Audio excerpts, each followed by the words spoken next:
Good morning. Welcome to Bay Area Focus. I wish you could have seen us here. We're dancing behind the scenes. We really like that music. I'm Roberta Gonzalez in for Michelle Griego. Today we'll talk about domestic violence prevention, athletic initiatives for the girls and the youth programs. It's all led by the Oakland police officers. But first off this morning, we're going to take a look at this year's Latino Film Festival in San Francisco. Lucho, Ramirez is here and Yvan, Iturriaga, and they're going to tell us about the festival this year and what it has to offer. But first off, I'd like to begin with you, Lucho, from Chicago. Exactly, thanks. How you doing? I'm doing great, thank you. First, can you give me a little bit of an overview and perhaps some rich history about the festival? Sure thing. The festival is now going into its 7th season. We've been around, it's actually an incarnation of several film festivals that have existed in San Francisco, but this is the most recent organization, Cine+Mas SF Latino Film Festival. And we showcase Latin American films, films from Spain, as well as films by U.S. Latino filmmakers. And this year we have a total of 45 films, including Yvan's documentary.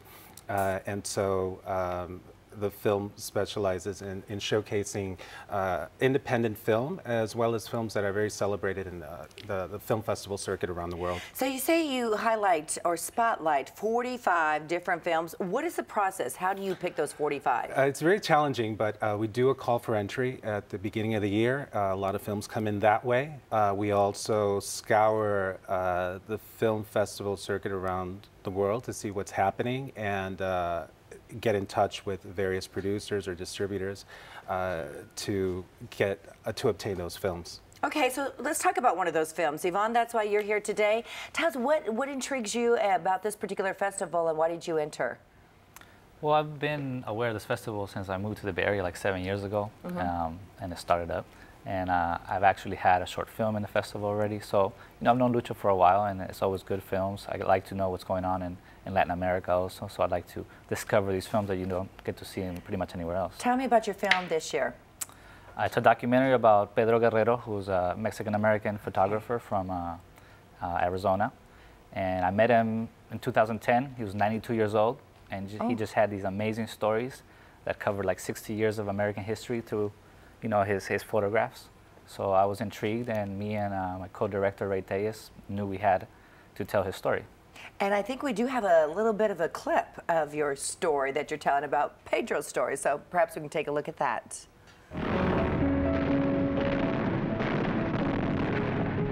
He ran a photo lab in a small town called Cerignola, Italy, where they trained gunners to be cameramen.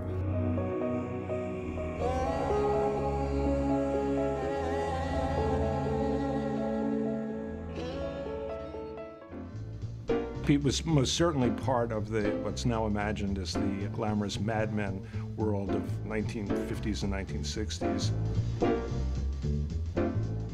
I worked for Vogue, I worked for Harper's Bazaar, I worked for Good Housekeeping, almost every magazine that existed at the time.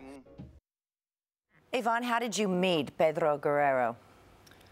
I was actually working on a different project. We were interviewing people in Arizona about Spanish language journalism, and his father had a magazine in the early 1910s, and so we interviewed him through that, and that's how we met him, and then we discovered his life story. So what really excited you about Pedro? Was it his photographs, and how did you choose those?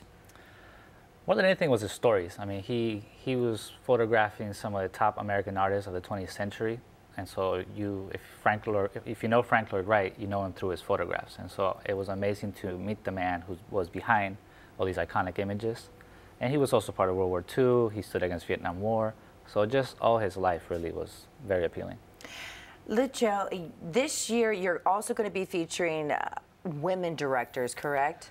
Yes, to our surprise, quite a few films this year came in by women filmmakers, so we're really excited about films like The Naked Screen or She, which are films from Central America and South America, and they really are sort of a unique perspective on filmmaking and storytelling, and so we're really excited about having that as part of our festival. And when does this festival kickstart? We're actually kicking off on the 18th in San Francisco at the Brava Theater. We're opening up with a Mexican film called Separate Wind. And then we carry on at the Roxy Theater, Mission Cultural Center, and various locations around the Bay Area. For how long? 18th through the 27th.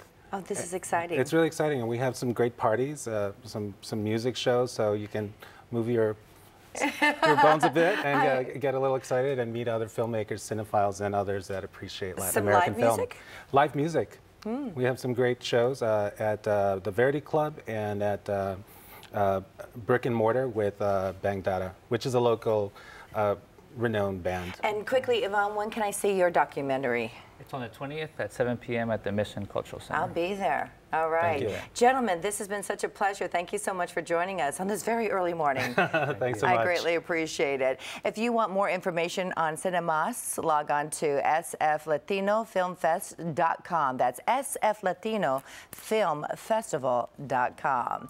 Coming up next, a nonprofit working around the clock to help domestic violence survivors. Stay with us. We'll be right back.